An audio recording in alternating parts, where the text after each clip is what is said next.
Briefing bagaimana bisa kita mulai. Oke, silakan. Sebelum memulai ujian meja hijau atas nama Desliria briefing, kita berdoa di bawah satu ya, silakan.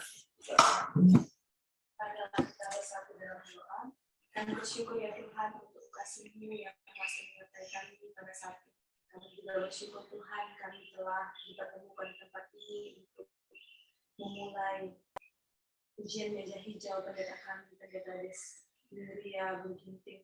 Tuhan kami menyerahkan sidang ini ke dalam tangan-Mu, kiranya Engkau yang memberikan kami semua tempat hikmat dan kebijaksanaan agar pada sidang ini juga mampu semua kepada yang mampu oleh kita doa kami dan Yesus yang berdoa. Amin. Ya, amin. Terima kasih ya, tulis. Baik, Ibu Pendeta Desliria, di hadapan Ibu sudah hadir pembimbing dan penguji. Kami berharap Ibu dapat menjelaskan isi tesisnya, latar belakang masalahnya, lalu rumusannya, kemudian metode penelitiannya, dan analisanya sampai pada kesimpulan yang menjawab rumusan masalah. Baik, Ibu Pendeta, kami beri waktu 15 menit. Silakan. Shalom, selamat pagi dari semua. Terima kasih untuk kesempatan kali ini. Saya akan memaparkan tentang tulisan saya yang berjudul Kontroversi Gelar Emeritus di GBKP. Emeritus artinya berhenti dari dinas aktif, yang biasa itu karena usia. Dan emeritus ini sendiri berasal dari bahasa Latin emerere, artinya keluar dari, dan dengan kata-kata emero yang berarti layak memperoleh sarana jasanya. Awalnya istilah ini dikenalkan untuk prajurit militer Romawi yang telah menyelesaikan tugas dan pengabdiannya. Kemudian ini dipakai di universitas untuk guru besar atau profesor yang telah pensiun namun masih mengajar di lingkungan satuan pendidikannya. Dan selanjutnya, istilah ini diadopsi oleh GBKP yang dimulai diperkenalkan pada sinode tanggal 18 sampai 23 Mei 1975 di Kabanjahe, di mana pada saat itu pendeta Ginsu dalam ceramahnya memaparkan pengalamannya selama berada di Amerika, di mana dia mengatakan bahwa di Amerika guru besar atau orang-orang yang sudah profesor di bidangnya mendapatkan anugerah ini. Ceramah ini diduga mengandung unsur politis dan menarik hati para penatua dan diakon yang pada saat itu menjadi sinode standar banyak. Jadi isu ini membuat mereka memberikan dukungan kepada pendeta Ginsu yang memang pada saat itu ingin mencalonkan diri menjadi ketua Modramen.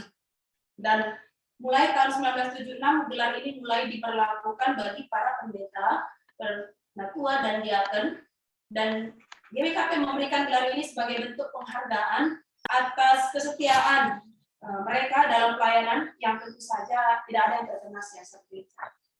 Saya tertarik menulis dan meneliti tulisan ini karena sejatinya sesuai dengan nama emeritus tersebut yang memiliki arti layak penghargaan, mereka yang mendapatkannya adalah orang-orang yang memang dianggap layak dalam arti setia dalam melakukan tugasnya. Bahasan saya terfokus pada emeritasi terhadap penatua dan diakon. Kenapa? Karena mulai tahun 2005 emeritasi terhadap pendeta itu ditiadakan, tapi diganti dengan istilah pendeta pensiunan. Kembali ke makna gelar tersebut, saya melihat banyak para penatua dan diakon emeritus yang menerima gelar tersebut yang sudah diemeritasi tidak lagi menunjukkan teladan sesuai dengan gelar yang melekat pada mereka. Alasannya karena sudah waktunya regenerasi atau mereka memahami istilah emeritasi ini sebagai pensiun untuk menutupi rasa malas. Terkadang juga dengan alasan kesehatan yang tidak memungkinkan. Sehingga peran mereka hampir tidak ada lagi di dalam gereja dan lebih banyak menjadi komentator pada penatua dan diakon yang masih aktif. Hal tersebut menjadi pro dan kontra di kalangan penatua dan diakon yang masih aktif. Kenapa seperti ini dan juga bagi jemaat. Hal itu yang membuat saya tertarik ingin meneliti apa dan bagaimana sebenarnya pemahaman penatua dan diakon bahkan jemaat tentang emeritasi tersebut. Dan untuk itu saya melakukan penelitian di klasis pembangunan Medan dari Tua, tempat saya melayani. Saya menggunakan metode kualitatif, yakni mewawancarai beberapa narasumber yang berkualitas, mulai dari Badan Pekerja Majelis Klasis, Badan Pekerja Majelis Rumbun, para pendeta, penatua diakon, dan ada yang emeritus itu sendiri. Setelah melakukan penelitian, saya menemukan mengapa sampai terjadi kontroversi. Hal tersebut kebanyakan dipahami sebagai sebuah prestise bagi mereka. Jadi ada nilai yang bertambah kalau berhasil mendapatkan gelar tersebut. Karena untuk itu mendapatkan gelar itu mereka mengikuti priorisasi dan tidak semua orang bisa mendapatkannya. Dan kemudian gelar itu juga dipakai menjadi alasan untuk tidak lagi aktif dalam pelayanan.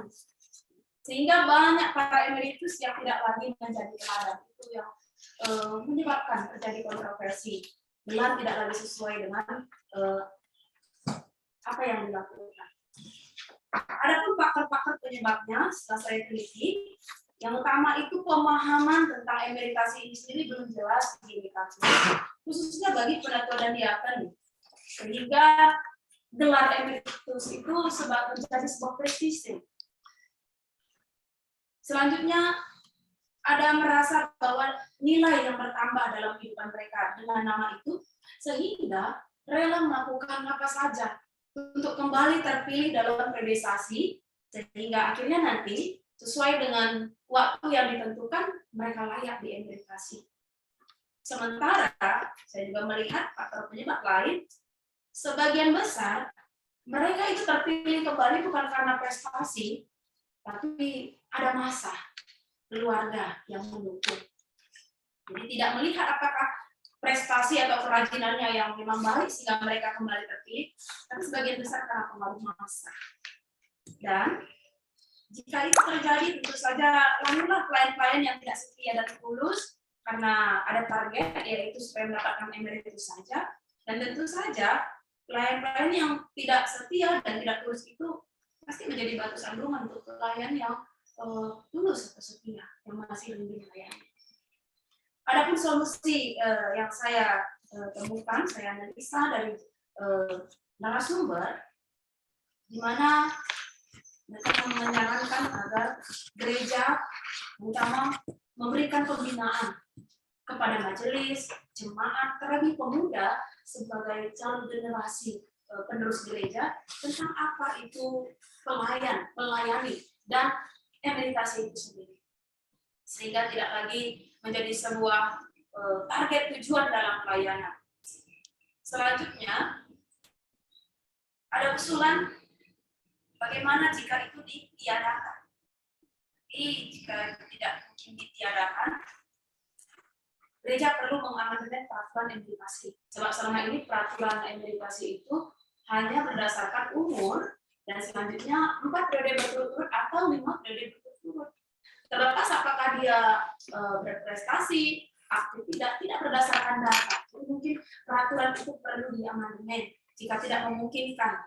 Jadi jika memungkinkan ditiadakan emeritasi, gereja perlu memikirkan penghargaan yang lain untuk mereka yang tulus dan setia dalam priorisasinya, tapi tidak harus diemeritasi jika memungkinkan. Dan ada juga usulan resolusi, jangan lagi sampai 5 periode, biarlah 2 atau 3 periode saja. Tidak ada emeritasi tadi. Sekalipun mereka nanti berpotensi, mereka boleh melayani di bagian yang lain tanpa harus menjadi penatua. Demikianlah yang bisa saya paparkan sedikit tentang tulisan saya ini. Terima kasih. Iya, pendeta. Masih ada waktu sekitar 7 menit lagi. Jadi apakah ada analisa pendeta berdasarkan biblika perjanjian lama perjanjian baru atau berdasarkan perjumpaan dalam sidang-sidang gerejawi, analisa yang pendeta dapatkan atau hal yang baru yang pendeta dapatkan? Silakan. Terima kasih, Pak. Ada sedikit analisa yang saya dapatkan berdasarkan tata gereja setiap tahun mengenai emeritasi ini, mulai dari tahun 1975 sampai dengan tahun 2025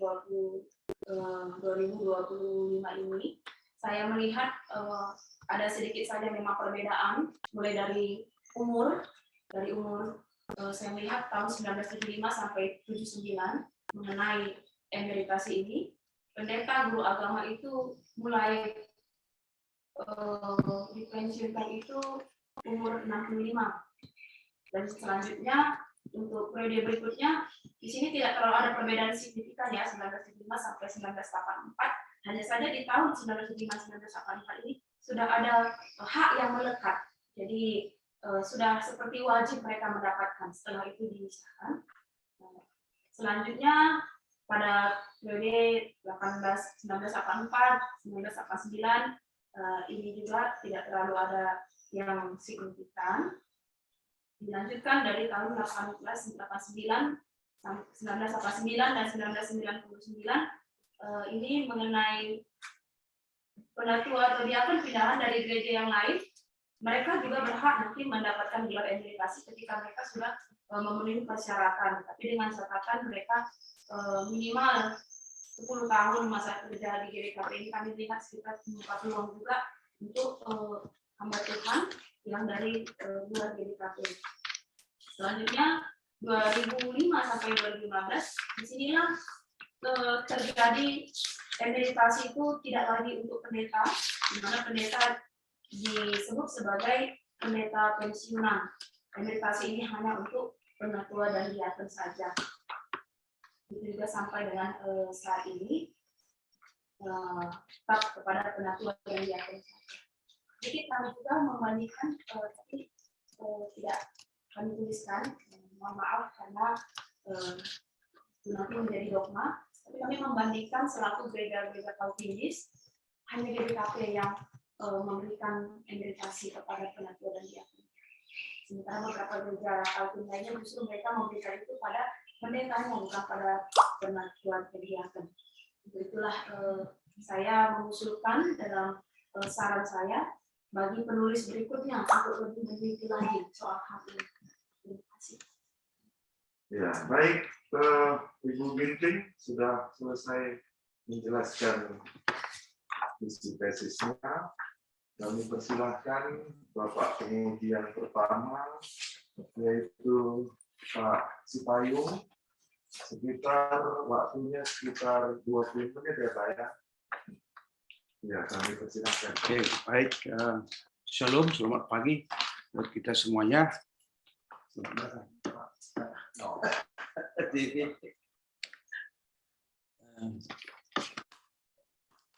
Yang pertama, saya mau minta maaf dulu kepada kita semuanya. Saya kalau boleh diizinkan setelah 45 menit saya di sini, saya beranjak ke malam jam 10, ada pelayanan jam 10 di Primbana. Ada pelayanan di sana. Jadi, mohon maaf. Yang kedua, pendeta Desni Ria Ginting ya, melayani di GDKP Pasar Itu Manusia. Oke, saya mengapresiasi tulisanmu.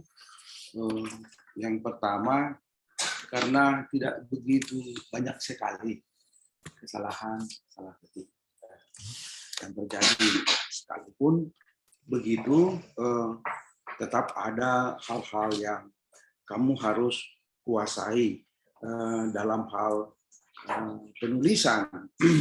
Maksud saya masih ada di sana sini yang saya temukan. Misalnya apa saja yang kau italikan dan apa yang tidak diitalikan. yang diitalikan adalah, tahu italik ya? Yang diitalikan adalah garis miring, yaitu bahasa Paro, contoh. Bahasa Inggris, transliterasi Yunani, Ibrani. Tapi kalau ayat Alkitab bukan. Nah, itu yang saya lihat yang kamu perlu mastering, kuasai dalam penulisan ini. Dan kemudian yang berkaitan dengan teknis, membaca itu, menulis itu perlu dibaca berulang-ulang. Bahkan kalau pengalaman saya, apalagi ditulis dalam bahasa Inggris, harus membaca tulisan kita itu sepertinya membaca keras, sehingga kita tahu rasa dari kalimat itu benar atau tidak. Nah, misalnya halaman 4 ya, saya kurang, ya kalau dipaksakan sih saya mengerti, tapi tidak cepat nangkap misalnya, karena kekurang tegasan kalimat itu. Misalnya halaman 4, paragraf pertama, baris yang terakhir. Lihatlah, baca itu. Kau temukan apa itu? Dan pada itulah diresmikan menjadi hari lahirnya GBKP. Nah, kan bukan bahasa S2. Dan pada itulah, nah kan kurang tajam kalimat yang kau katakan ya. Kalimat setengah matang lah itu, setengah matang, kurang masak ya, kurang tegas maksud saya ya. Nah, jadi itu yang perlu. Kemudian misalnya di dalam kata pengantar, waktu Tuhan pasti yang terbaik, walau kadang tak mudah mengerti, bagus kalimat itu. Tapi kenapa Itali? Biar dari lagu, itu kan bahasa Indonesia. Prinsipnya itu yang perlu kau kuasai. Nah, tapi kalau ini, God is doing an amazing work in my life, that's okay. Italik ya. Tapi bisa tampilkan juga artinya.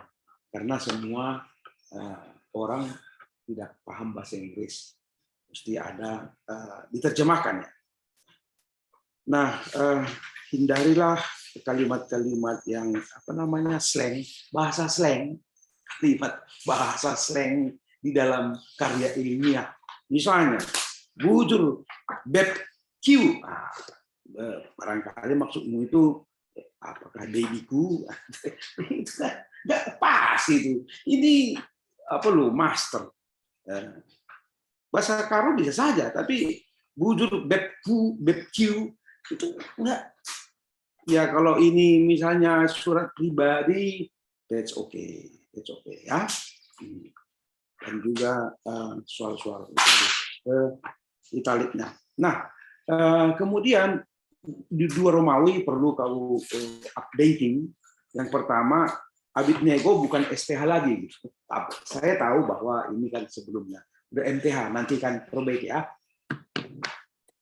Mesak Abednego, kau kenal dia kan? Oke. MTH ya. Kemudian istilah pendeta, nggak usah dimunculkan di sini. Agus Jetron, Saragi, MTH, buatlah MTH kan? Oke, itu soal-soal teknik. Nah, saya mau bertanya kepadamu.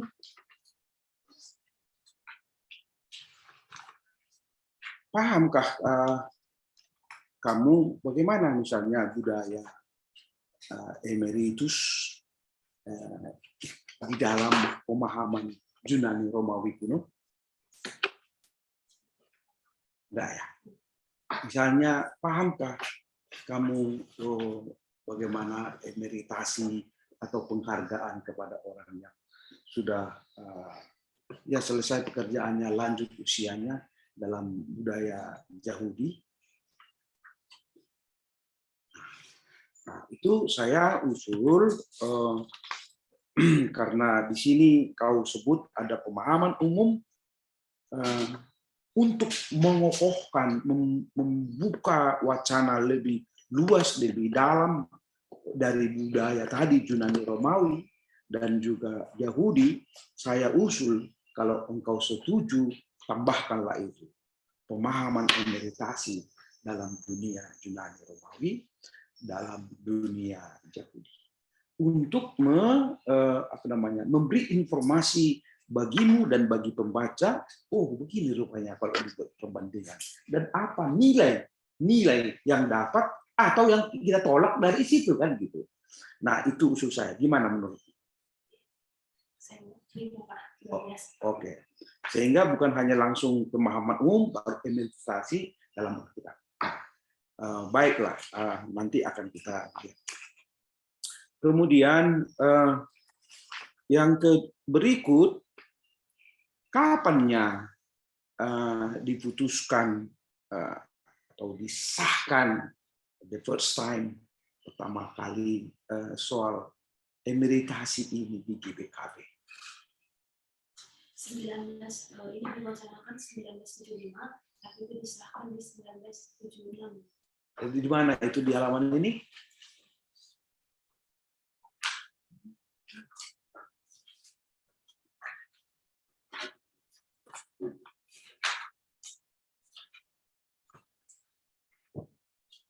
Di halaman 60. Halaman 60. Ya, 5 ya. Coba. Munculnya emeritus diberikan pada pendeta sudah menyelesaikan pelayanan dengan baik. Saya baca Pak ya. Lalu di gereja GBKP, gelar emeritus diberikan pada ketua yang diaken pada 1976. Di halaman yang sama itu? Iya Pak, 65 Pak. Oke. Bawah paragraf yang terakhir. Selanjutnya yang halaman 66. Pada Sinode 1979, setiap tahun ada sidang OPL sudah diterapkan mengenai emeritus. Pertama kali ini diwacanakan 1975, tapi 1976 ini sudah diberikan. Halaman 65. Samakah halaman kita? Sama. Apa kalimat terakhir? Munculnya emeritus, ya. Artinya di bawahnya ada hal ini di gereja GBKP, gelar emeritus diberikan pada ketua yang diaken pada 1976. Ada hal yang unik di gereja GBKP, emeritus diberikan kepada pertua dan diaken pada 1976. Kan pertanyaan saya tadi, kapan ini diresmikan menjadi sebuah diktum sejarah? Kalau diberikan ya, apakah pas juga di tahun itu? Yang saya pahami ya Pak, di 1976 ini. Karena di 1979 dalam sudah masuk, sudah diterap, sudah menjadi pembahasan Pak. Nah, baik sekali kalau itu, hanya pengalimatannya itu harus tajam. Jangan seperti ini kan nggak ada persoalan tata gereja di sini, diktum kapan, di pasal berapa kan gitu kan begitu kalau ketentuannya, sehingga dia resmi. Bukan hanya gelar emeritus diberikan kepada pertua dan diaken pada 1976. Ini tertuang misalnya, ini tertuang di dalam tata gereja GBKP tahun sekian, bab sekian. Nah, sehingga betul-betul itu valid, akurat ya informasinya. Dan bisa saja itu ditetapkan dan diberlakukan kapan. Sehingga betul-betul pengalimatan itu, apalagi ini mengandung history, betul valid. Dan ini menjadi acuan bagi peneliti, penulis untuk berikutnya. Nah, kemudian adakah dasar yang teologis yang kau bisa sampaikan bagaimana menghargai, bagaimana menghormati. Apakah dalam bentuk ada emeritasi dibuat terhadap orang tua yang sudah melakukan tugasnya dengan baik. Dasar teologisnya gimana? Saya ambil dari Bilangan 8 ayat 24 sampai 26, di mana di situ masalah tentang orang Lewi yang yang bertugas menjaga tabernakel, mulai dari umur 25 sampai 50. Ada masa waktunya bagi mereka beristirahat. Jadi masa itu memberikan kepada mereka kesempatan untuk beristirahat dari tugas mereka, tapi bukan berarti bahwa mereka tidak lagi kita hargai sebagai orang yang sudah melayani. Jadi saya juga percaya bahwa para emeritus itu mereka juga sudah melayani, mereka juga sudah melakukan banyak hal, dan kita juga harus menghargai keberadaan mereka. Sebab salah satu juga alasan kenapa mereka mulai menarik diri tidak hanya dari orangnya, tapi memang gereja juga mulai menganggap tidak penting keberadaan mereka. Jadi mereka gereja lupa meminta saran, jadi gereja tidak lagi melibatkan. Jadi saya pikir ayat ini juga kembali mengingatkan bahwa mereka juga sangat berharga. Waktu istirahat itu bukan menganggap mereka tidak penting lagi, tapi mereka beristirahat karena sudah waktunya yang lain untuk menggantikan. Halaman berapa? Di awal ya, Pak.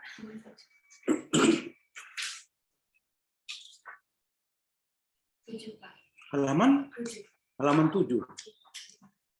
Oh, itu di dalam pendahuluan ya? Oke.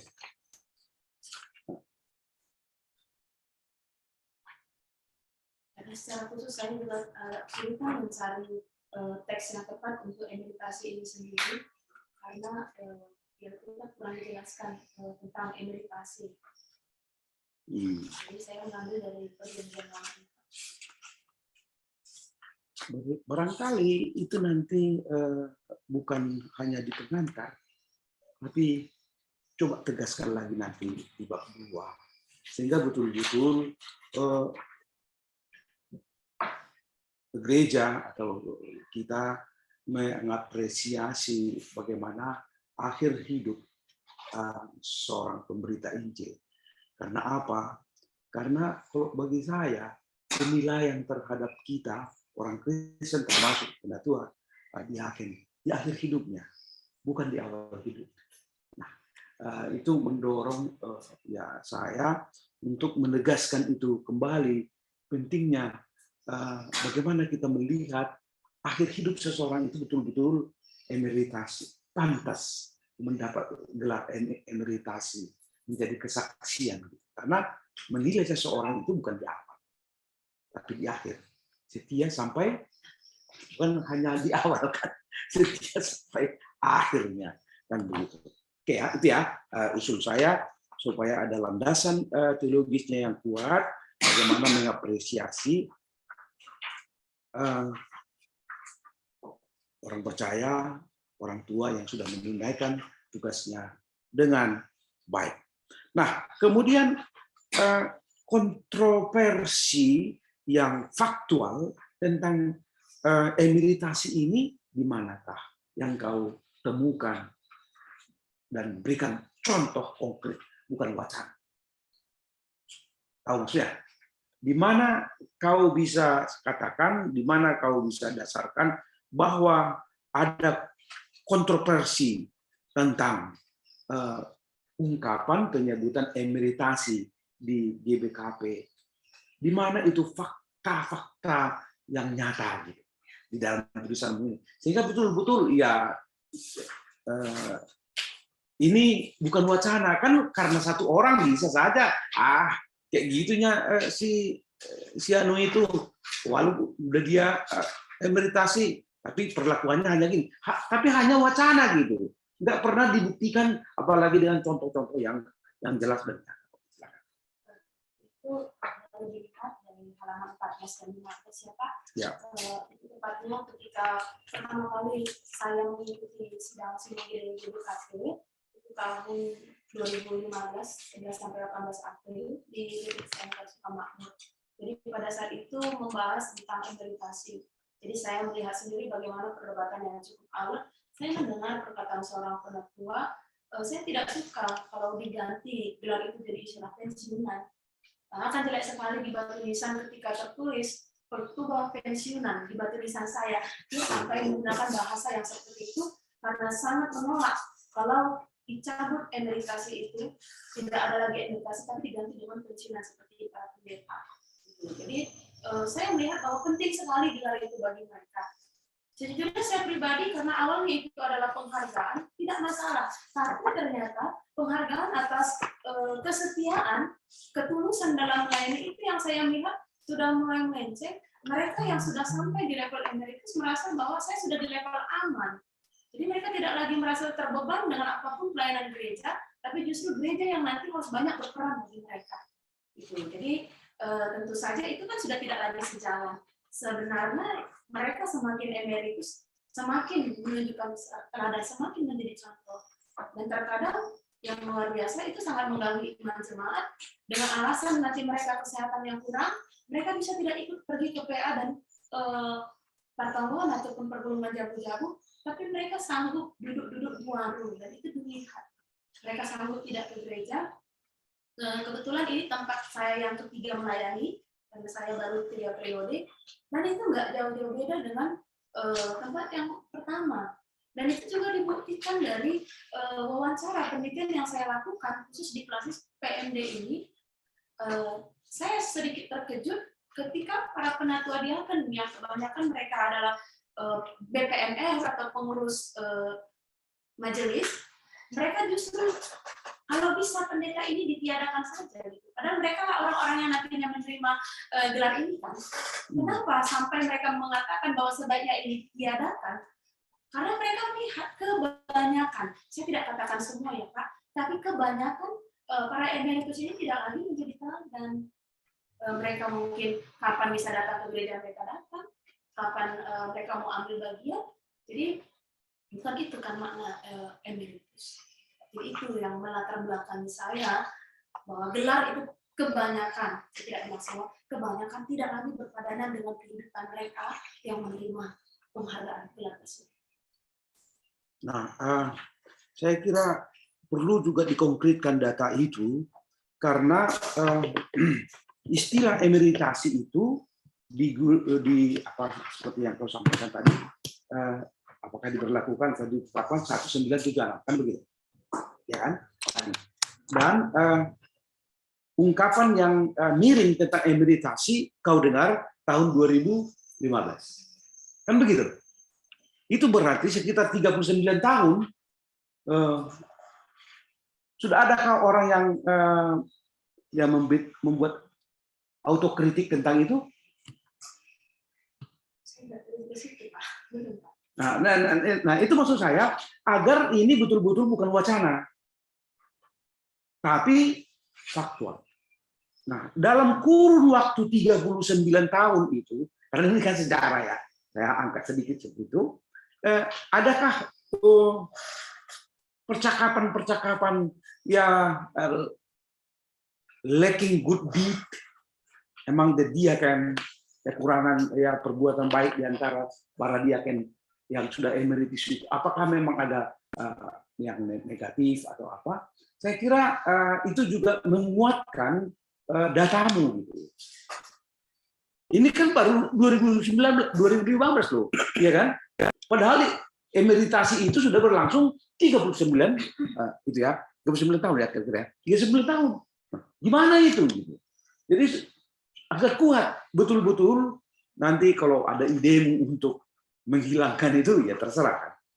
Oke, bisa kau pertajam lagi itu? Ya karena harus didukung dengan fakta loh. Oke. Jadi bukan hanya misalnya satu kalimat sehingga itu membuat ya kena getahnya semua. Nah, iya kan? Oke. Kemudian usulanmu agar pemberian emeritasi itu bagaimana itu? Ada beberapa Pak, termasuk ini salah satunya kalau bisa itu ditiadakan, tapi digantilah dengan bentuk penghargaan yang lain. Karena kan awalnya itu diberikan sebagai penghargaan kepada penatua diaken yang sudah mengikuti berapa periodisasi, dianggap setia. Tapi pada kenyataannya kan sekarang kebanyakan bukan karena kesusiaan, tapi masa, mereka punya masa di belakang sehingga mereka terpilih. Yang tadi tulus bisa tidak terpilih, mungkin dia pendatang tapi dia tidak punya masa. Nah, jadi itu terkait tadi pertanyaan saya terakhir itu punya kaitan langsung. Kalau memang benar-benar ungkapan emeritasi itu sebagai kebanggaan pribadi, bahkan kesombongan pribadi, baru. Jadi jangan hanya 1-2 orang sehingga itu alasan membuat supaya emeritasi itu diadakan. Nah, terakhir sekali, bagaimana landasan teologis tadi muncul juga di dalam kesimpulan. Ini nggak ada sepertinya, enggak tesisnya MTH, nggak ada soal teologis dari situ. Data-data sejarah saja yang muncul, kan gitu. Kan landasan kita loh, bagaimana mengapresiasi pekerjaan seseorang atau mengkritik kehidupan seseorang kan dijelaskan dengan kita.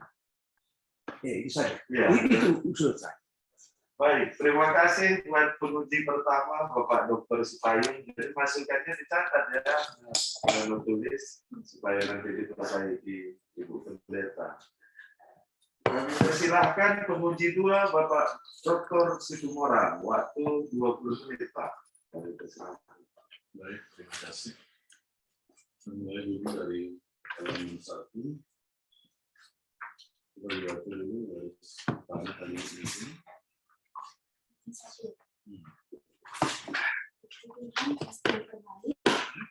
Halaman 1 dulu.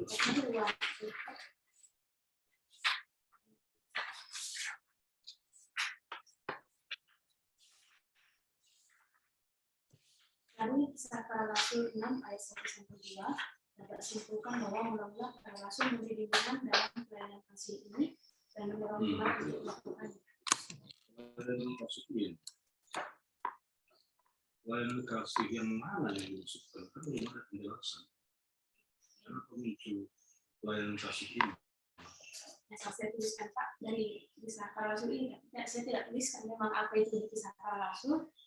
Cuman dari Kisah Para Rasul ini kita melihat bagaimana pekerjaan para rasul pada saat itu. Kalau dalam kalimat dia harus dijelaskan dulu, ada penjelasan dulu baru. Misalnya sebelum teks itu muncul, ada dulu pelayanan kasih itu yang dimaksud. Baru muncullah teks yang mendukung. Baru orang bisa mengerti pelayanan kasih yang dimaksud. Ini perlu direvisi. Memberi bimbingan dalam pelayanan kasih itu aja. Gak bisa dipakai ini gitu. Nggak tunjuk yang mana ini. Jadi secara produser, setiap kata gereja kami buat huruf besar. Gereja di sini apakah nama atau benda atau bagaimana? Gereja, rumah, kan sama aja kantor. Kecuali kalau gereja Batak kalau Protestan, nah itu dia nama, dia harus besar. Tapi kalau bicara tentang gereja secara umum, maka harus pergi besar. Itu juga perlu diperlukan.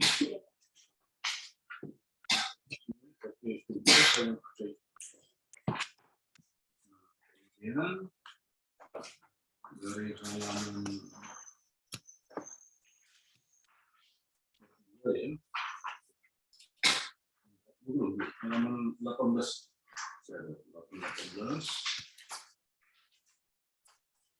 tanda footnote 4 itu. Halaman 18 tanda footnote 44 itu. Apa yang dimaksud dengan tradisi lisan dan oral history? Itu sama atau beda? Saya sama.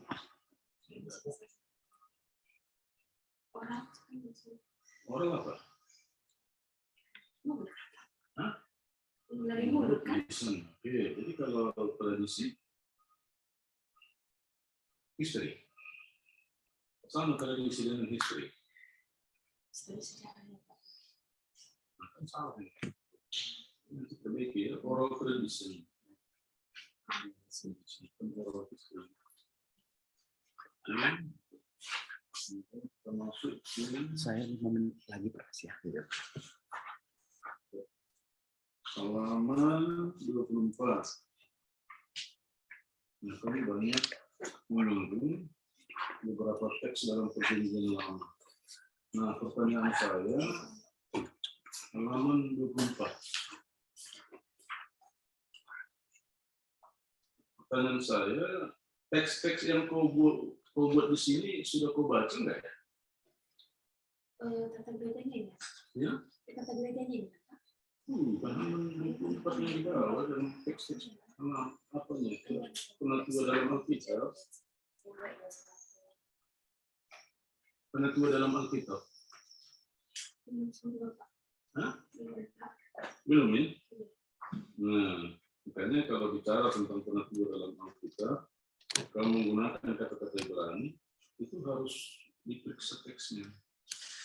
Teks Alkitab Ibraninya. Memang LAI, dia menerjemahkan semuanya kepada penatua. Saya ragu kau hanya menggunakan LAI. Ya kan? Tapi kau tidak memeriksa kata Ibrani yang kau jelaskan itu apakah ada di dalam teks itu. Nah, kemudian kau menggunakan kata Ibrani jagen. Jagen tidak ada dalam bahasa Ibrani. Yang ada jaken. Pakai kof dia, pakai kalau diterjemahkan ke Q dia.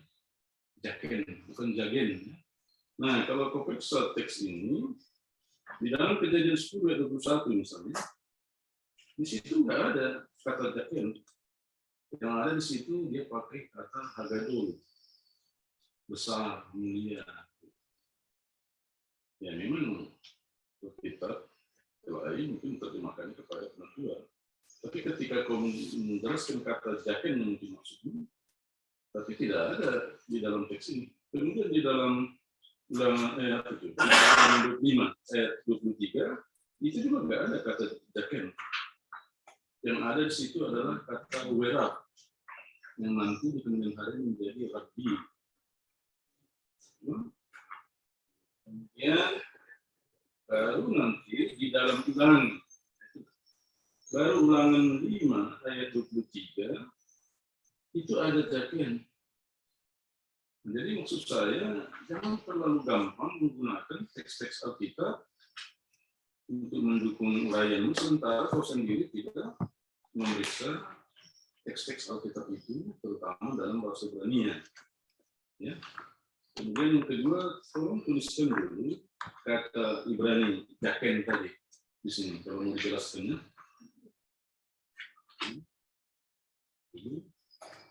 Nah, demikian karena dengan bahasa Yunani-nya di halaman 26, saya tuliskan bahasa Yunani, apostolos dan presbiteros, dan juga episkopos dan diakonos. Ya. Supaya lebih lengkap dia, karena S1 saja sudah pakai itu, saya S2 nggak pakai itu. Nah, kemudian halaman 29. Itu di bagian tengah ketika ada kata Yunani presbiteros. Yang tadi saya sebutkan belum ada juga ya. Ini hanya literasi.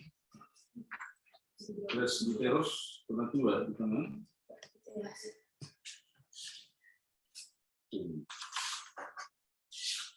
Presbiter dalam kurung dari bahasa Yunani presbiteros penatua dari Fisher atau Fisher. Tidak ada ini, Pak. Jadi seharusnya apa di situ? Tidak ada ini, Pak, atas saya. Apakah mungkin officer maksudnya? Kita tahu dulu konsep ini, kesalahan di situ.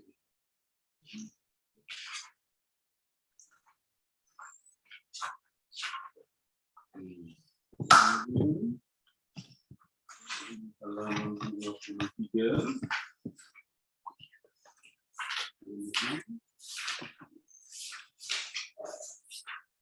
Halaman 53 alinea yang di tengah itu. Pada tahun 1926 jumlah orang yang dibaptis. Bukan begitu, dibaptis. Salah. Salah ya.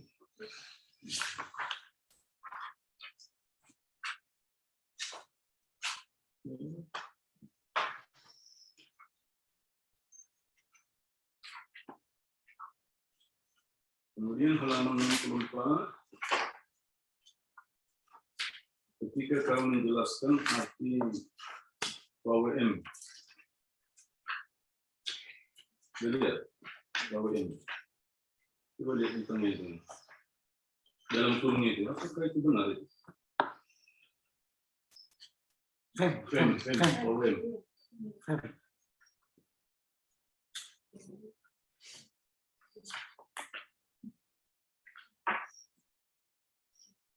Benar itu dalam kurung itu.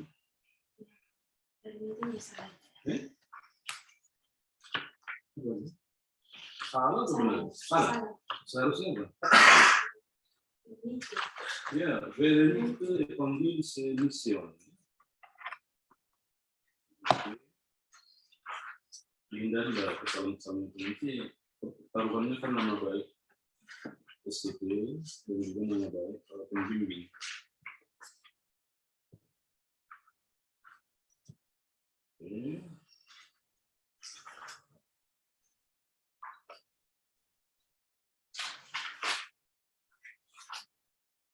Baik, saya kira itu dulu mengenai beberapa catatan tentang yang harus diperbaiki supaya lebih baik ya.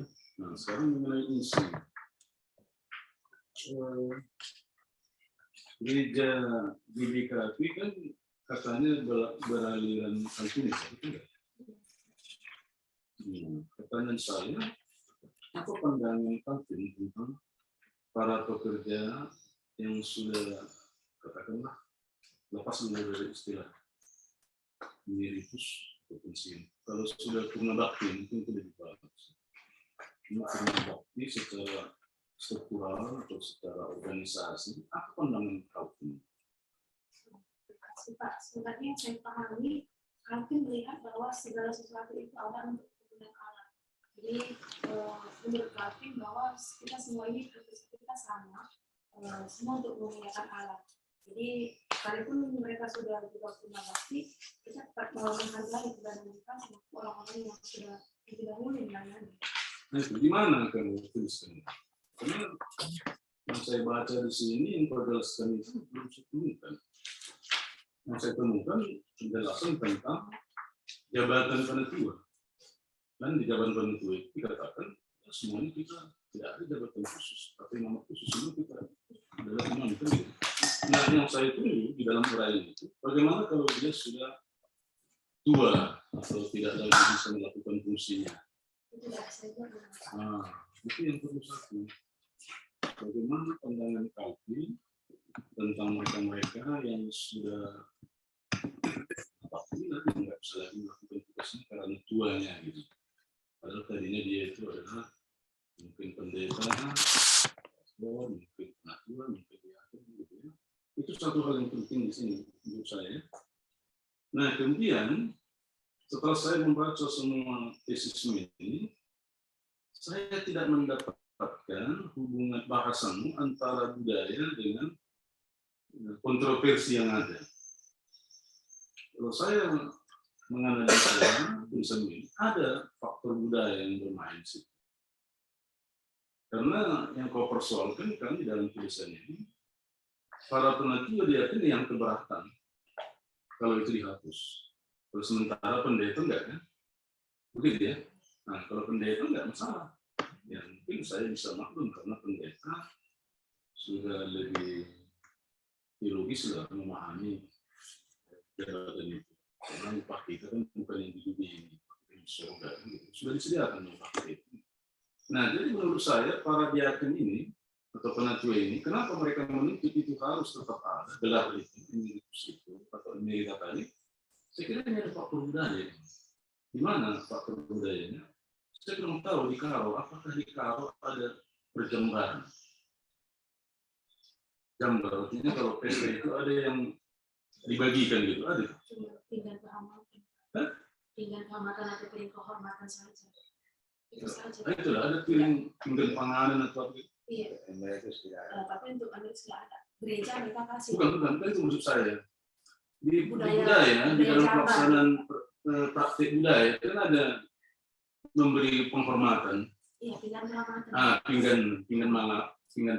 Pinggan panganan kalau di Simalungun ada pinggan panganan. Iya, Ada itu. ada pinggan penghormatan. Nah, saya menduga ada pengaruh itu, kebiasaan budaya itu. Dia harus dihormati, penghargaan itu.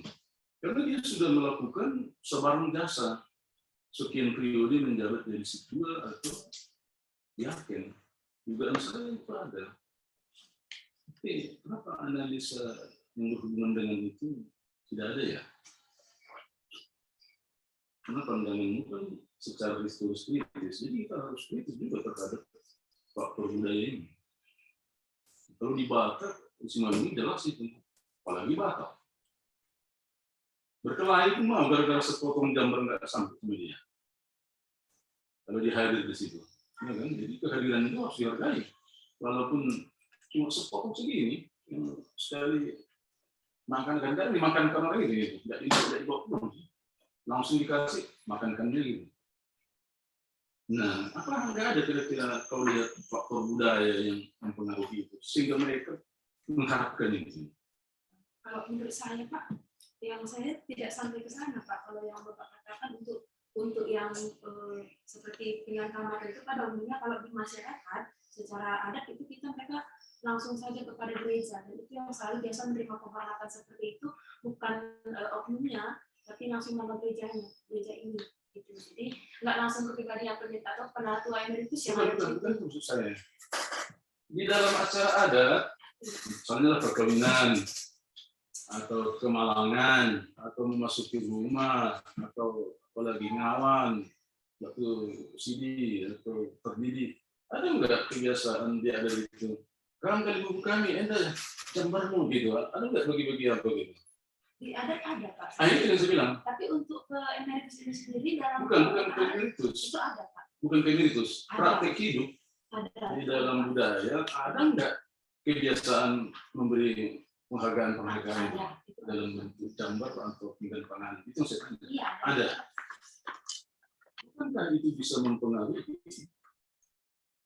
tuntutan para penatua dan diaken tadi yang harus menerima emeritus itu maksudnya? Itu analisanya itu. Kenapa enggak kalau analisis? Iya, jiwa di praktek adat itu terbawa ke gereja. Aku harus menghargai, itu kan sudah 20 tahun aku, sudah 5 tahun aku, gitu kira-kira. Aku harus dihargai. Karena di masyarakat memang dia harus dihargai. Nah itu yang saya lihat. Bisa nggak kalau lihat dampaknya? Karena gini, ada pengalaman kami waktu saya pendeta resort. Dibagilah tugas, bagi tugas untuk kebaktian minggu. Kemudian di dalam pembagian itu siapa pengkhotbah, siapa liturgis, siapa bawa nyanyian, gitu. Jadi supaya semua merata dibuat juga lah situasi membawakan nyanyian dalam ibadah minggu kan kalau ada di GKP situ nyanyian. Setelah roster keluar di second pendeta protes dia. Pendeta ini kenapa mengizinkan kami sudah pernah tua kok bawakan nyanyian pula lagi? Jadi saya analisa, ini pasti faktor budaya. Dia kalau sudah tua, bukan gambarnya lagi membawa nyanyian, gambarnya itu evangelium, khotbah. Dia minimal liturgis. Kalau nyanyian, apalagi jaga pintu, wah ini seksi tamu, wah ini gambar dia kan itu. Saya menganalisa seperti itu dan saya temukan kebenaran betul. Masih ada pengaruh adat istiadat, praktik adat istiadat ke dalam gereja. Itu makanya saya tanyakan tadi, kenapa pendeta tidak bisa melihat hubungannya itu? Jangan-jangan itu yang mereka tuntut. Hargai dong kami. Kami kan sudah mengabdi, kami kan sudah begini, begitu. Tuntutan itu datang dari kebiasaan di adat itu. Kalau secara rohani, secara gereja ini kan nggak ada. Kita mengabdi nggak untuk mendapat upah. Betul nggak? Kita melayani karena upah kita sudah tersedia di surga. Bahkan Paulus mengatakan upah kita ya pelayanan ini, tidak ada lagi yang lain. Nah, kenapa mereka menuntut emeritus dan emerita ini harus perlu dilanjutkan. Kan itu yang pro kontranya kan, antara dihilangkan dan dilanjutkan ya. Nah, saya yakin ada masalah budaya itu pertama. Yang kedua ada masalah teologis. Mereka tidak mengetahui apa upah yang sebenarnya. Mereka masih terpikir duniawi dengan jabatan yang kita sebut tadi, prestisi itu semua. Dia bangga kalau di batu nisannya itu dituliskan itu. Dia bukan bangga karena ada di surga upahnya, tapi dia bangga kalau nanti mati ada dituliskan di batu nisan. Nah itu kan sesat itu sebetulnya. Kalau secara teologi yang benar kan kebanggaan kita atau sukacita kita karena upah kita sudah disediakan Tuhan. Dan upah kita adalah karena kita diberi kesempatan melayani itu saja. Soal ada emeritus atau tidak emeritus, itu tidak penting. Nah, kenapa tidak sampai ke sana pemahaman para penatua dan para diaken kita? Tentu itu masalah teologi. Sedikit Pak, kesimpulan itu sudah saya sampaikan. Faktor penyebab kontroversi itu akibat memang pemahaman mereka yang memang kurang mengenai emeritasi itu sendiri, dan juga ada yang dikejar tesisnya tadi, nilai itu kan sudah bagian juga dari budaya. Dengan dia punya gelar emeritus di belakang nama mereka, menaikkan derajatnya, itu kan sudah nilai juga. Mungkin kalau lagi dari budaya yang sebenarnya itu tidak saya angkat, tapi mengenai nilai itu sendiri sudah ada. Kenapa ya harus dengan bagaimana cara terpilih lagi? Karena ada nilai. Mereka merasa nilai itu naik dengan nama itu. Mau mereka main itu tidak dengan tulus. Kenapa mereka bisa sampai ke situ? Tentu ada yang melatar belakangi. Iya, budaya itu memang tidak nilai itu kebiasaan budaya ada istiadat. Yang kedua, kurangnya pemahaman teologi. Kenapa itu terjadi kontroversi? Ya, katakanlah yang ngotot gitu ya, yang ngotot itu harus tetap ada. Menurut saya itu faktornya. Ada pengaruh ada istiadat, ada pengaruh ya kurangnya pemahaman teologi tentang jabatan gerejawi. Bahwa jabatan gerejawi itu bukan jabatan yang harus dihargai oleh manusia, tetapi sudah lebih dahulu dihargai oleh Tuhan. Tinggal implementasi aja yang harus kita lakukan gitu. Nah, yang kemudian di halaman 101, coba baca dulu kalimat di bawah implementasi ini. Halaman 101, berdasarkan temuan pada bab 3 di atas, terdapat gelar emeritus bagi penatua dan diakon, sebaiknya tidak perlu diberikan lagi karena hal tersebut akhirnya memicu kontroversi. Ini kan sebetulnya saran ini. Iya kan? Ya kalau ini saran, pindah ke belakang, ke kesimpulan dan saran. Tapi kalau kau mau membahas, harusnya kau bahas, dipertahankan, ditiadakan atau dilanjutkan, itu saja pembahasan.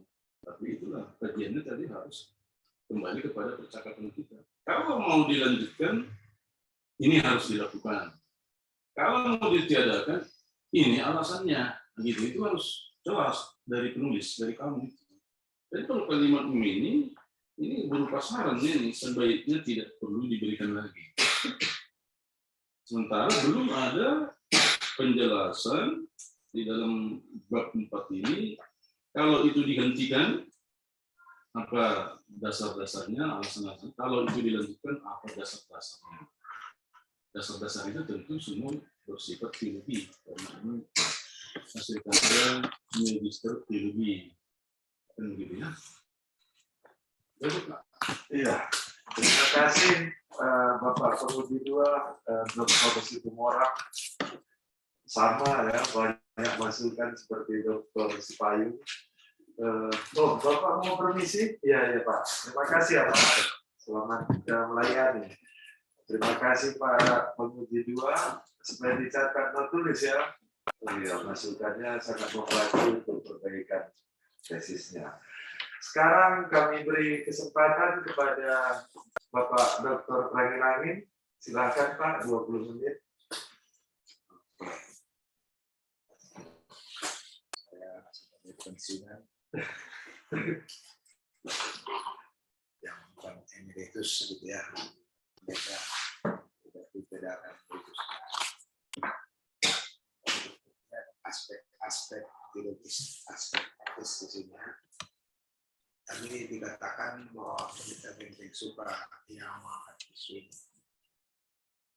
Apa dasar penting suka ketika dia mengangkat isu emeritasi? Apakah teologis atau praktis? Berdasarkan info yang saya terima Pak, itu praktis Pak.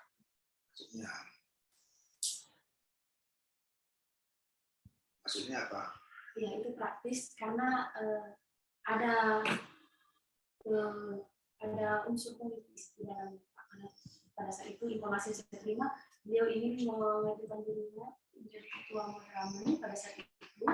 Jadi sudah disahkan lebih banyak dari peraturan biarkan.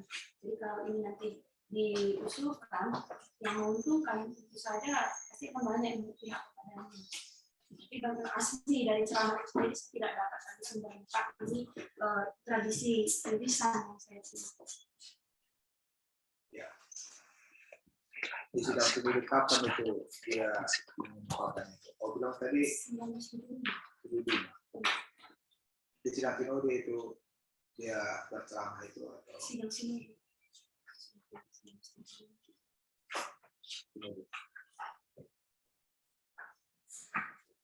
ya, ini kan sangat mendasar ini bagi sejarah gereja ya. Kita mengapa orang sejarah gereja harus mengetahui ini hanya gara-gara praktis itu saja dirumuskan oleh bentuk suka bisa begitu. Jadi ini kalau memang itu alasannya, apakah memang begitu? Apakah dia memang memasukkan supaya dibuat meditasi itu? Nyatanya dalam tata gereja 76 gitu ya. Tata gereja 76 sudah masuk kata emeritus dan itu terus jadi pergumulan. Sehingga di sini disebutkan tahun 2005 ya. Saya di situ 2005 itu saya juga membuat tulisan dulu tentang emeritus itu pada tahun 2005 itu. Latar belakang emeritus begitu ya, secara akademis begini, secara tradisi begini. Tapi ketika itu umumnya ditolak oleh ketua-ketua itu praktis. Tapi secara teologi diterima. Argumentasi itu bisa diterima bahwa emeritus itu punya dasar argumentasi yang kuat. Tapi secara praktis penatua-penatua itu yang keberatan itu. Nah itu barangkali itu pergumulannya tentang emeritus itu. Sehingga ketika itu barangkali muncul istilah mereka janganlah pakai tanda emeritus gitu. Pensiun saja. Tahun 2005 itu. Saya kan sampai tahun 2010 kan. Tahun 2000 sampai 2005 itu masalah emeritus itu jadi persoalan. Kenapa? Karena harga emas melambung. Dengan tingginya harga emas, jemaat tidak sanggup lagi membeli emas untuk membuat tanda emeritus itu. Ini harus disubsidi dari kantor pusat. Masa untuk tanda emeritus jemaat saja harga bersubsidi dari kantor pusat. Sehingga waktu itu dirumuskanlah supaya tidak ada lagi subsidi dari kantor pusat untuk membuat acara emeritus. Makanya dirumuskan beratnya berapa gram begitu. Sehingga ketika itu yang dahulunya agak berat juga itu menjadi lebih kecil lagi, lebih ringan lagi lah, sehingga jemaat setempat bisa melaksanakannya dengan catatan soal waktunya pun dipertimbangkan oleh kesanggupan jemaat setempat begitu. Tidak seharusnya seperti yang dia pada waktunya. Gitu. Nah itu kan mengapa begitu kuat pertimbangan supaya tanda emeritus itu dipertahankan? Kan ada budaya di situ. Secara teologis tidak didukung soal ada emeritus. Historis pun tidak, apalagi gerejawi kan. Tapi secara praktis sangat kuat sekali hubungan dari jemaat. Nah ini barangkali harus kau tangkap isu itu. Sehingga sekarang barangkali ya, mungkin hasil wawancaramu mungkin ya mengatakan bahwa ketua diaken senior pun tidak menginginkan emeritisasi. Mungkin saya nggak tahu sih. Bagaimana yang di kota? Jadi kalau hasil wawancara saya Pak, yang di kota sudah mulai terbuka. Mereka menyarankan nggak usah lagi ada emeritus itu. Tapi kalau di desa yang memang mereka ya haruslah, apalagi Pak kami kan cuma itu. Jadi mungkin tadi pemahaman tadi yang mungkin belum cukup, jadi menganggap bahwa itulah tujuan akhir dari priorisasi, berjuang untuk priorisasi selama ini biar dapat itu bencana gelar. Nah itu yang saya tangkap ya. Jadi jemaat pedesaan merasa bangga kalau ada emeritus itu. Perkotaan tidak selalu bangga. Sekarang mayoritas jemaat prioritas itu kan tinggal di pedesaan. Ya. Sehingga dengan demikian keputusan sidang sinode mempertimbangkan itu. Sehingga usul tadi ya mana tahu dihentikan itu sudah dari dulu itu diusulkan itu. Tahun 2005 itu saya alam sendiri bagaimana usul itu dipatahkan oleh ketua-ketua dari desa itu. Itulah Pak, saya melihat karena itu cukup sulit dipatahkan, mungkin gereja perlu mengamandemen peraturan Pak, tidak hanya berdasarkan priorisasi mereka. Iya, tapi artinya begini, kau harus hargai juga lah aspirasi jemaat kita itu. Jemaat pun mendukung itu, orang tua emeritus itu. Itu tak Pak, boleh kita adakan emeritisasi, tapi jangan hanya berdasarkan dia yang sudah berturut-turut priorisasi, tapi kan berdasarkan data Pak. Ya. Saya juga melihat Pak, sulit ini kalau untuk ditiadakan, dicabut ini sangat sulit. Memang sebagai misal yang seperti Pak katakan, memang masyarakat desa yang lebih menginginkan hal ini dan kita mayoritas memang masih di desa. Saya lihat seperti itu, jawaban kita juga seperti itu. Tapi di desa memang masih itu.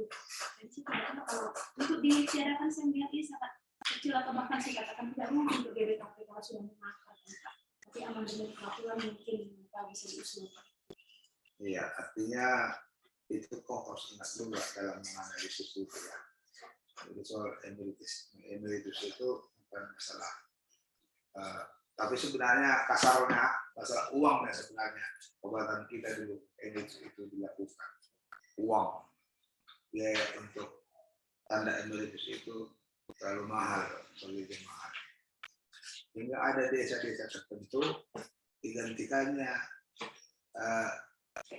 rencana emeritus itu dengan apa namanya wisgara. Iya. Ada yang menggantikannya dengan wisgara. Tapi itu juga dikomentari juga itu masa wisgara. Wisgara kan nggak bisa dipakai kemana-mana. Kalau emeritus itu harus berangkat itu. Nah itu. Nah itu saya pikir. Jadi memang soal emeritus ini sedikit agak sensitif ini dibicarakan kalangan GBKP. Tetapi catatan sejarah yang pokok-pokokkan tadi katakanlah sesungguhnya kalau memang itu terjadi. Jadi memang di situ kesalahan berita kritik suka ya, sehingga dia menjadi sinode tahun 79 kayaknya dia itu terakhir kan 79 sampai 84 tahun 84 bukan dia lagi itu berarti ada 30 tahun dia sinode itu sedikit agak buruk catatan tentang Dendeng Suka. Tapi dari sisi lain sebenarnya Dendeng Suka itu banyak memberi sumbangan untuk kemajuan GBKP. Dia mengenali kader-kadernya yang loyal kepada GBKP atau tidak. Dan loyal kepada GBKP itu selalu ditafsirkannya loyal kepada AGS gitu. Ini Christian Tarigan dulu itu dianggap tidak loyal kepada AGS sehingga dipecat begitu. GBKI. Nah, GBKI dia. Saya salah satu orang yang dinilai Pak Dendeng Suka potensial ketika itu. Sehingga ketika di sidang sinode ini dia menerabas itu, menyekolahkan saya.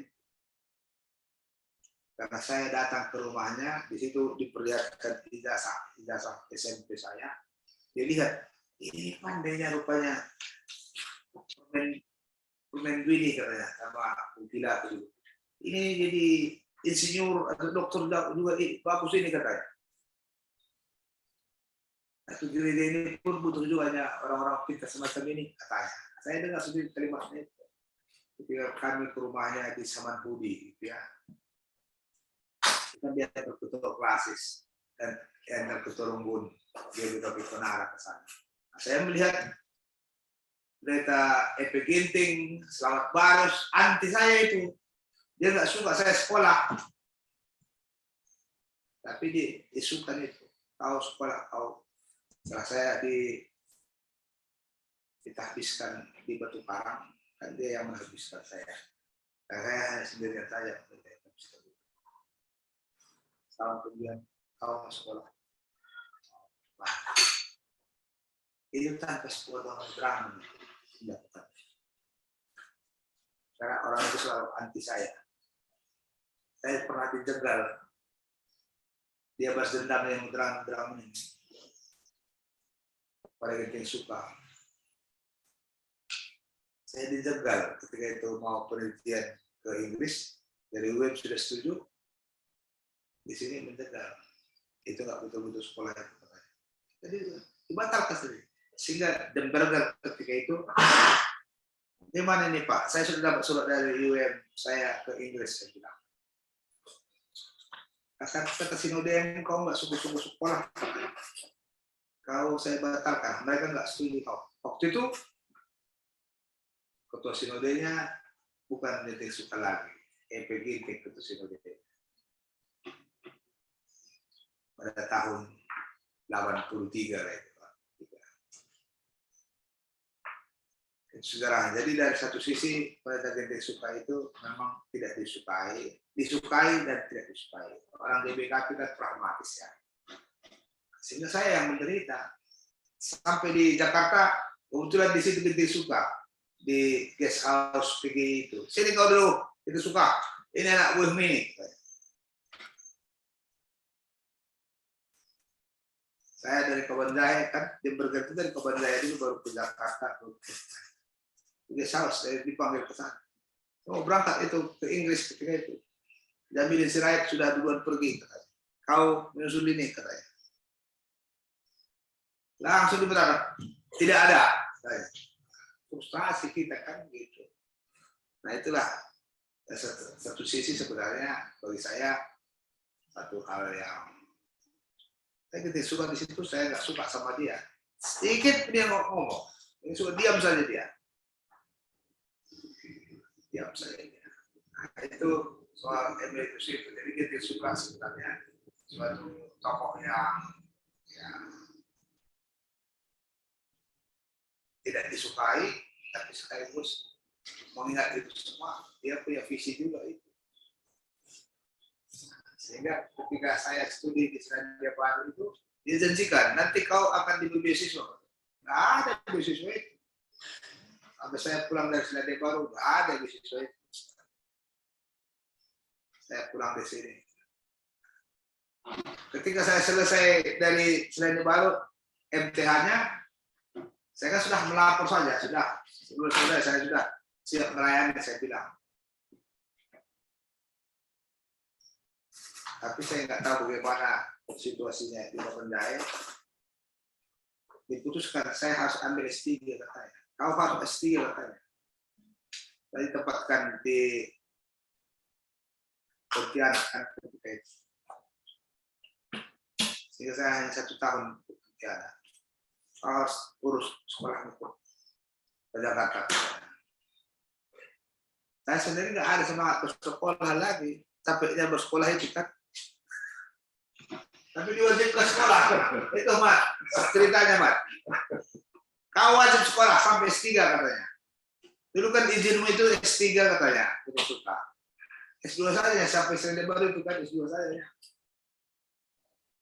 Nah, jadi terpaksa lah saya ngurus lagi S3 saya ke Jakarta gitu.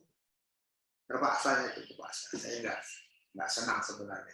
Kalau dilihat dari segi saya kan. Nah, tapi itu kembali lah. Kita mengingat bahan Zaitun GBKP Roma 9 ayat 23 sampai 25. Wah Allah itu penjunan. Rupanya penjunan itu menggunakan pimpinan gereja untuk memberi kesempatan kepada kita biasa. Saya sebenarnya sudah malas sekolah. Bahasa sekolah. Kemalasan saya itu. Nah, apalagi waktu itu kan saya lagi sakit tipus di Pontianak. Nah, hal-hal semacam ini kan sifatnya praktisnya itu kan, tapi dalam kebijakan gerejawi itu berpengaruh juga. Nah, jadi soal emeritus ini saya pikir tercermin juga lah maunya itu. Yang teologis begini, saya setuju tadi saya seorang biblika, tambahkanlah nanti dasar teologi biblikanya ya, karena saya lihat disertasi di Satya Wacana pun tidak ada biblikanya. Saya ikut menguji disertasinya Calvinsius jauh. Saya tanya orang itu, gimana ya disertasi di sini kok nggak ada biblikanya tuh bilang. Ya memang kami kan sosiologinya ini katanya, sosiologi agamanya kami ini katanya. Itu saya tanya kepada Calvin, ya, pikirannya gitu Pak. Ya, saya menyerahlah. Sosiologi agama, dokter sosiologi. Jadi kau dokter sosiologi agama kau filter. Calvinnya aku bilang, ideologianya nggak ada sama sekali di disertasinya. Tapi kita di STP ini kan tidak begitu. Semua biblika harus ada dasar biblikanya. Jadi tesis master kalaupun kau praktika harus ada dasar biblikanya lah ya, supaya betul-betul dihargai. Ya, jadi saya itu tadi lah. Jadi kau harus ingatkan itu bahwa Pendeta suka ketika itu dia lihat situasinya kritis ya. Para pendeta menginginkan dia tidak dipilih lagi, tapi dia melihat kondisi ketika itu penatua lebih banyak sertasinya penuh. Di Jakarta yang terjadi di Jakarta, sehingga itu diusulkan dan disambut semua penatua dan jadilah keputusan itu yang kita masukkan ke gereja. Jadi bagaimana itu dimasukkan di sini saya nggak tahu. Saya pikir entah tidak dimasukkan ke di sini nanti karena itu kan dari dokumen sejarah bisa berakibat buruk nanti catatan sejarah kita ke depan.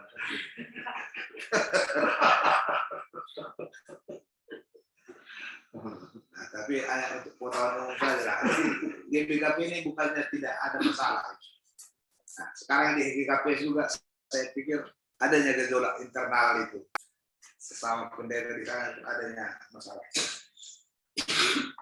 Itunya alasan mengapa Musa Sinulinga, Borong Tarigan, Selamat Barus tidak suka dengan saya. Tidak pernah dia memberi ruang kepada saya. Begitu suka dan strategi tertentu beri ruang kepada saya. Sekolah kau katanya. Kemana sekolah Pak? Sekolah kau katanya. Kita yang suruh berpikir. Jadi itu barangkali. Jadi tentang emeritus ini pun kalau kau tanya saya secara pribadi, ini harus dipertahankan emeritus ini. Ini kekhasan GBKP. Cuma bentuk penghargaannya itu supaya tidak membebani secara ekonomi. Itu sudah kesepakatan dari dulu. Jangan emas, emas 2 gram saja itu sekarang sudah berapa? Apalagi dengan istrinya kan, 2 gram tambah 3 gram tambah 2 gram, 5 gram. 1 gram saja pun sekitar 1 juta lebih, Pak ya. Nah, itu lebih. Jadi apa bentuknya sudah disepakati dulu itu bahwa tanda emeritus itu tidak diadakan, tapi tandanya janganlah berupa emas gitu. Itu kekhasan GBKP sebenarnya supaya mempertahankan para penatua itu tetap menghargai pengabdiannya begitu. Nah, dan yang kedua saya juga setuju supaya dia adalah pembinaan pada penelitian tentang pelayanan. Usul-usul ini di sini saya setuju.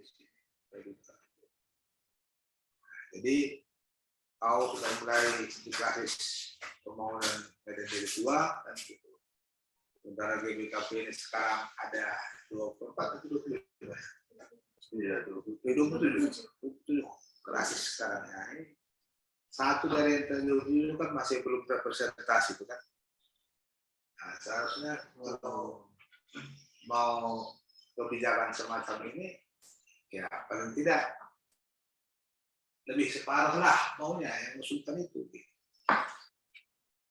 Signifikan apa klasis-klasis yang lain juga sama. Tapi kalau ambil topik ini bagus juga, apalagi dibimbing oleh ahli sejarah kan, sejarah itu.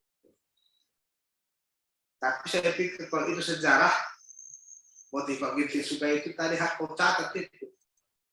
Motif Pak Ginting Suka supaya dia dapat dukungan dari Natua dipilih itu sinode lagi.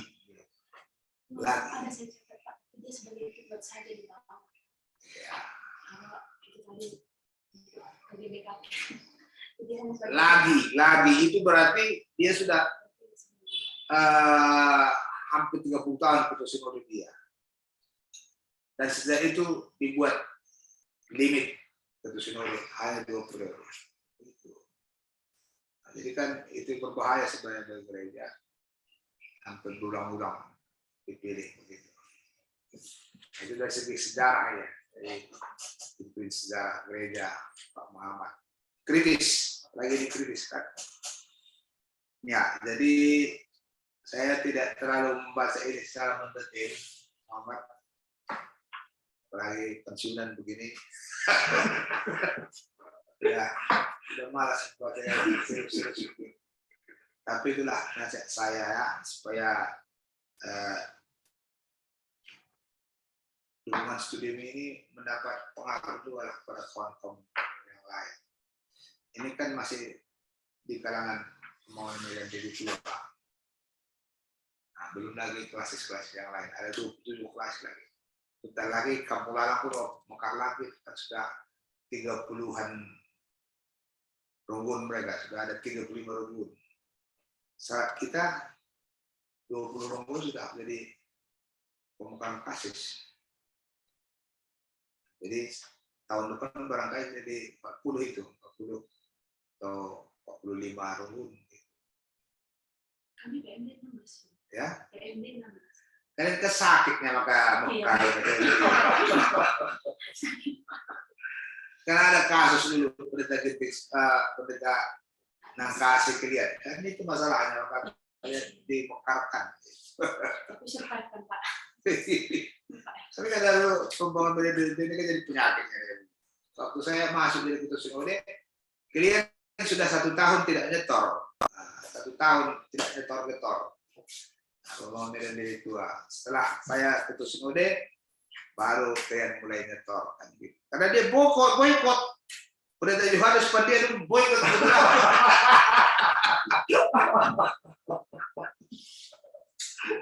Jadi Yohanes Pandia dulu ingat kasus sejarah gitu. Sudah di Medan saja sudah jadi beberapa kali. Semua itu sebenarnya masalah-masalah praktis. Nah, sehingga menjadi dengan diri tua kan saya sudah banyak sekali ya dengan hubungannya dengan melihat diri tua, mulai sekarang ini ada Pancur Batu, bongkar lagi Pancur Batu dengan Medan apa namanya, ada lagi nih Namorambe gitu kan. Mekar terus ini, jadi saya pikir kecenderungan mekar-mekar ini harus dipertimbangkan ulang nih. Nanti sempat seperti negara gereja Jerman yang 2 kelas itu dicuitkan jadi satu, di merger lagi jadi satu kelas. 2 kelas merger lagi. Nama yang dulu sudah tidak ada lagi, sudah nama merger. Nah ini sejarah gereja Jerman harus jadi bahan perhatian di Indonesia lah. Tangan pemekaran. Zaman saya hanya 15 Pak. Tapi tahun 2010 15 kelas itu coba. Dari 2010 sampai 2022 ini tambah. Kalau sekarang 27 kelas seperti berarti 12 kelas tambahkan. Ada macam-macam juga Pak, yang baju-baju itu juga mereka kan mau dijadikan umum Pak. Yang saya lihat aja sudah belum mampu mereka ya, tapi ya di basis menara saja gitu masih belum mampunya mereka, tapi minta.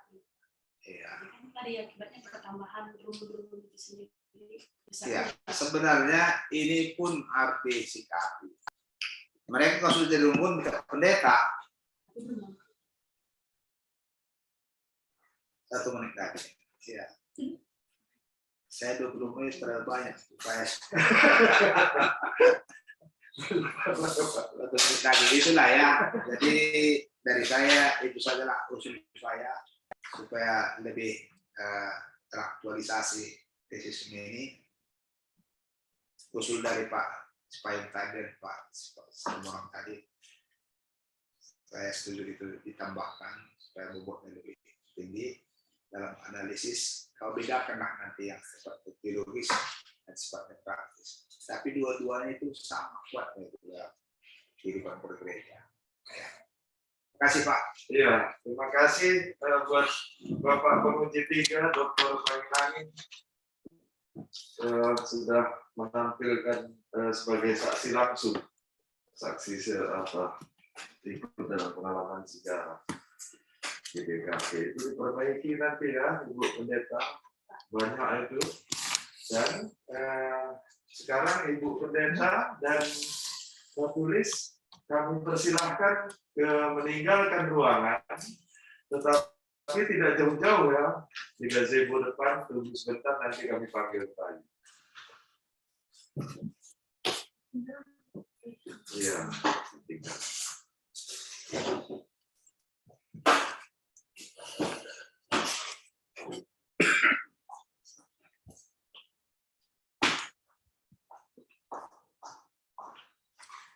Baik, Pak. Mani baik loh. Begitu. Ya, Pak.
Ya, sebentar Pak, saya hitung. Iya.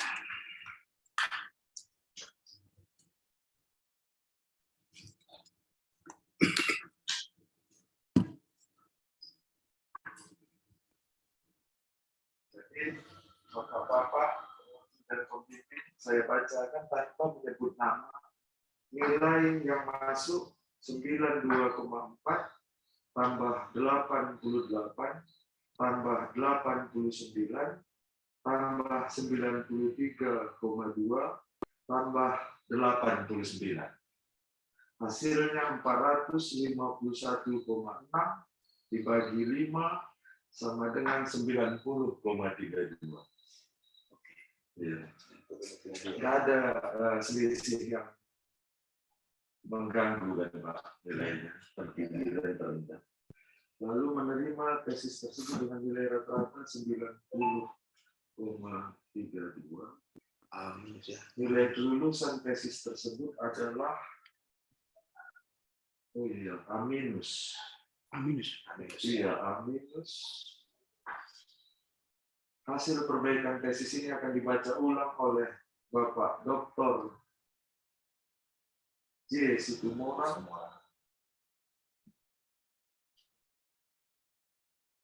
honor ini nanti akan dibaca. Baik Bapak Ibu, bagaimana bisa kita panggil lagi? Iya. Saya panggil. Kita ya, tolong Pak ya.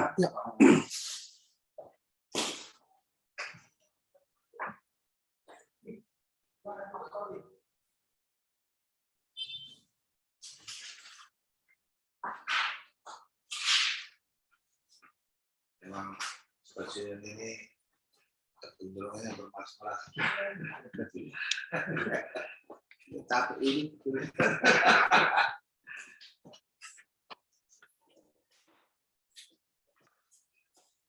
Ibu Pendeta atau Ibu Guru Ginting dan menulis ya sudah ada lagi di dalam. Saya akan mewakili Hadir Pas untuk membacakan berita acara yudisium nomor 75 dan DP dan STT di Sabda 2022. Pelaksanaan ujian meja hijau atas nama Desniria Beruginting pada hari Selasa tanggal 6 bulan September tahun 2022 telah dilaksanakan ujian meja hijau atas nama Desniria Beruginting, dosen pembaca dari penguji yang terdiri dari saya sendiri, pembimbing 1, lalu Dr. Ramli Harahap, maaf saya namai ya Pak ya, pembimbing 2, yang ketiga Dr. John Riahman Sepayung, penguji 1, yang keempat Dr. Jontor Situmorang, penguji 2, yang kelima Bapak Dr. Jadiaman Praninangin, penguji 3. Sesuai yang dipaparkan saudara atau saudari Desniria Beruginting di hadapan para pembaca dan penguji dalam mempertahankan tesis tersebut dan juga mengacu pada kriteria yang telah ditetapkan, maka para pembimbing dan penguji memutuskan: 1. Menerima tesis tersebut dengan nilai rata-rata 90,32 dengan ketentuan perbaikan selama 30 hari.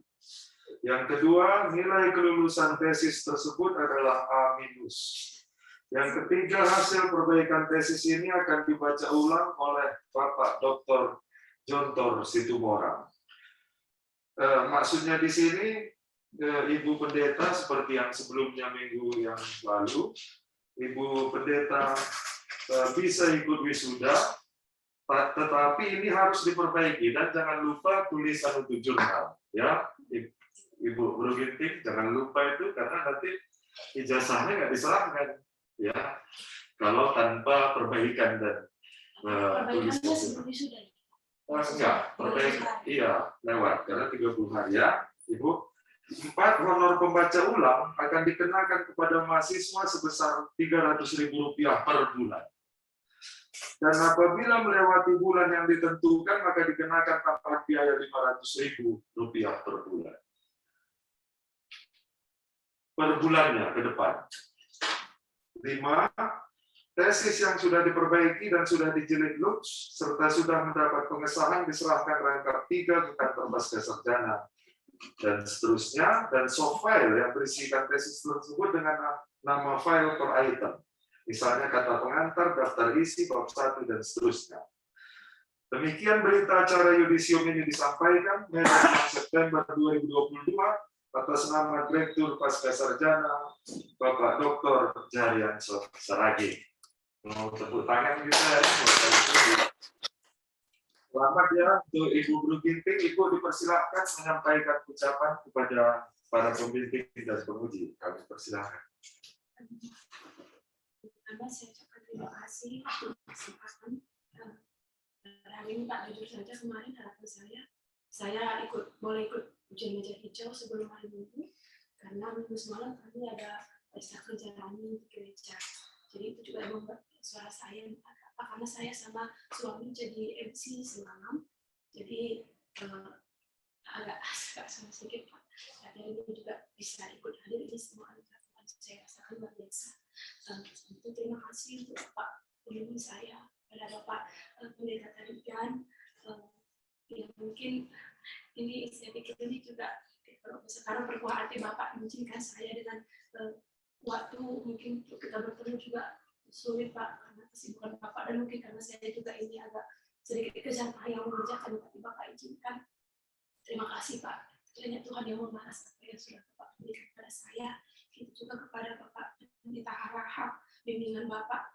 Saya yang sudah berapa tahun tinggal tentang bagaimana cara penulisan, Bapak selalu mengajari saya bagaimana saya menulis untuk ini. Saya pikir ujian yang tadi sempat disampaikan oleh Bapak Sipayung itu karena usaha Bapak juga yang mengajari saya tentang penulisan, dan itu juga Bapak banyak sekali memberikan masukan. Tuhanlah yang mengembalikan apa yang sudah Bapak berikan pada saya untuk berkat-berkat ini tentang sukses pelayanan dan juga pada Bapak Sipayung yang sudah lebih dahulu pelayanan, kepada Bapak Pendeta Citumurang dan Pak Pendeta Eminalim. Terima kasih, sudah banyak sekali masukan yang memberikan untuk saya. Saya tahu saya nggak menyangka Bapak bisa memberikan nilai seperti itu, karena itu jauh dari sempurna tulisan saya.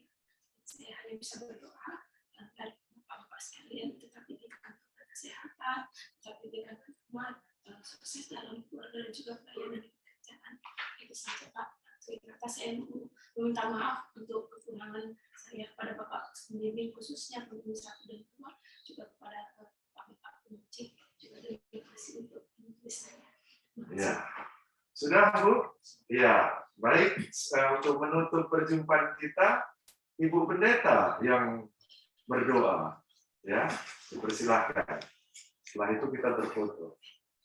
Mari kita bersatu dalam doa. Allah Bapa yang berkata dalam kerajaan surga, segala syukur kami panjatkan kehadiran punya Bapa untuk anugerah kasih setia Tuhan yang boleh mengizinkan hamba menulis, dan juga Bapak pembimbing dan Bapak para penguji yang boleh hadir pada kesempatan ini untuk menguji hamba di dalam penulisan tesis ini. Ya Tuhan, hamba mengetahui ada banyak kekurangan, ada banyak ketidaksempurnaan, tapi melalui bimbingan Bapak pembimbing 1 dan 2 dan juga pengujian yang sudah dilakukan, hamba yakin dan percaya itu akan semakin memperlengkapi karya tulis hamba ini, dan biarlah ini tulisan ini akan berguna bagi setiap orang yang membaca, bagi gereja. Dan pada kesempatan ini juga Tuhan, kami mau berdoa untuk para pembimbing, Bapak Pendeta Tarigan dan juga Bapak Pendeta Harahap, Tuhan, untuk waktu, untuk tenaga, pikiran yang sudah mereka berikan kepada hamba demi sempurnanya tulisan ini. Ya Tuhan, kiranya Engkau yang senantiasa menambahi berkat, mencukupkan apa yang menjadi kebutuhan para Bapak pembimbing hamba ini. Engkau yang melimpahkan kasih setia dan anugerah Tuhan. Sehat-sehat beliau Tuhan, untuk kerjaannya, pelayanan, bahkan keluarganya, Tuhan yang selalu adil dalam kehidupan kita. Dan Bapak Pendeta, Bapak Tarigan dan juga Bapak Harap, semakin Kau pakai luar biasa, Bapak menjadi alat.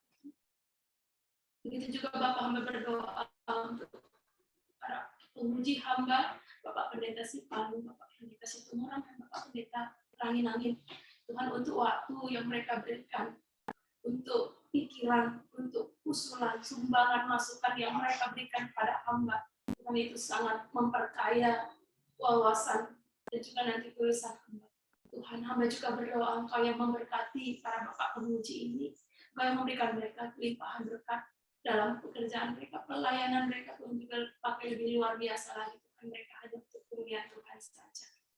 Begitu juga dengan untuk tulis hamba Tuhan. Tuhan semakin pakai menulis hamba. Tuhan, Engkau lebih memberkati dia Bapak. Terlebih Tuhan, untuk medan pelayanan yang sedang menantinya, Tuhan akan sediakan untuk Rapika.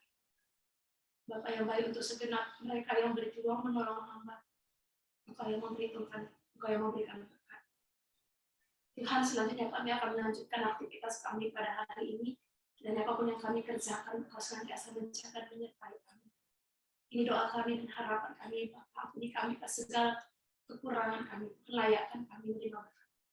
Hanya di dalam nama Yesus kami sudah berdoa dan mengucap syukur. Amin. Amin. Kita berfoto.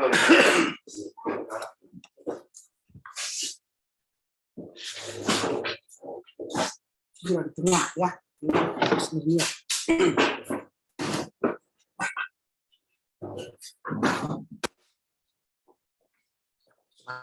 Oh iya, apa ya profesi? Iya. Iya. Kau diapit oleh pembimbing lah. Oh. Oh. 1, 2, 3.